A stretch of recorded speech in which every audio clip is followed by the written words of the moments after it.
کو ڈپینڈنس سے مراد یہ ہے امبیلنس والا ریلیشن شپ. اس میں ایک شخص دوسرے میں زیادہ انویسٹمنٹ کر رہا ہے جی اور دوسرا واپسی میں کچھ نہیں دے رہا. یہ جو امبیلنس ہے اس کی وجہ سے تکلیف ہوتی ہے.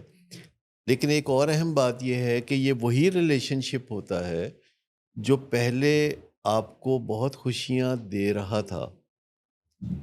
یعنی کو ڈپینڈنس جو ہے جسے ہم روگ کے لفظ سے بھی یاد کرتے ہیں، تو یہ جو رشتہ ہے جب روگ بنتا ہے تو یہ پھر نیوٹرل سے روگ نہیں بنتا.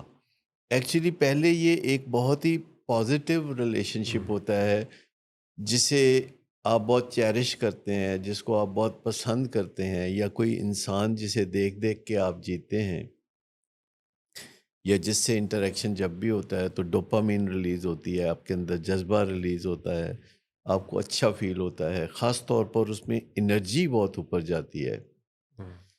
جبکہ جو جذبے ایک اچھے ریلیشن شپ کے درمیان ہوتے ہیں، کو ڈپینڈنس میں وہ اس سے بالکل الٹ ہو جاتا ہے معاملہ. یعنی سب سے جو اہم بات ہے کہ جو بندہ روگی ہوتا ہے تو اس کے اندر توانائی جیسے کھو جاتی ہے، انیشیٹو کھو جاتا ہے، اسے کسی چیز میں مزہ نہیں آتا. ایک طرح سے اس کو لو گریڈ کرونک ڈپریشن بھی کہتے ہیں.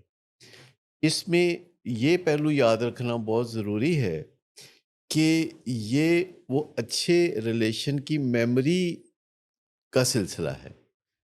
وہ جو اچھے ریلیشن شپ میں آپ تھے جو بچپن میں انجوائے کیا ہوتا ہے کسی انسان کے ساتھ یا کسی چیز کے ساتھ یا کسی ادارے کے ساتھ، کسی آبجیکٹ کے ساتھ، جو آپ نے بہت اچھا وقت گزارا ہوتا ہے اور وہ فیملیئرٹی پیدا ہو گئی ہوتی ہے، وہ آپ کے سافٹ ویئر کا حصہ بن جاتا ہے اور پھر مٹھی میں سے ریت کھسکنا شروع ہو جاتی ہے.